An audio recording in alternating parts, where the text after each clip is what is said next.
শীতকালে কিন্তু লুচি পরোটা হলে মন্দ হয় না, কি বলো, তাই তো?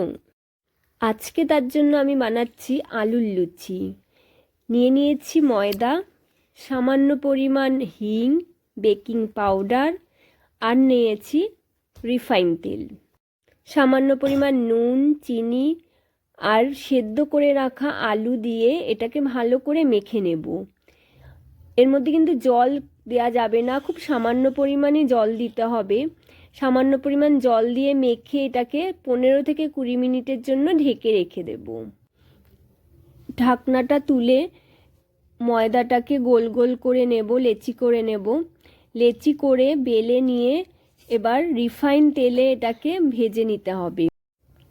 লুচিটা বেলে নিয়েছি, বেলে নিয়ে এবার গরম তেল, রিফাইন তেল গরম হয়ে যাওয়ার পরে তার মধ্যে লুচিটাকে ছেড়ে দিতে হবে।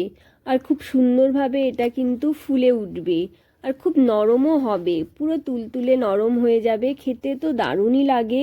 সাদা আলুর তরকারির সাথে বা যে কোনো কিছুর সাথে এই আলুর লুচিটা যদি সার্ভ করো শীতের সন্ধ্যেতে বা শীতের ডিনারে, তার খেতে তো খুবই ভালো লাগবে।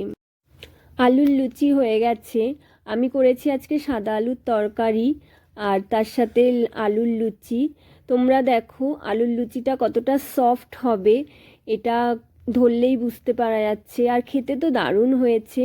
তোমাদের আমার এই রেসিপিটা যদি ভালো লেগে থাকে অবশ্যই আমাকে কিন্তু কমেন্ট করে জানাবে তোমাদের কেমন লাগলো।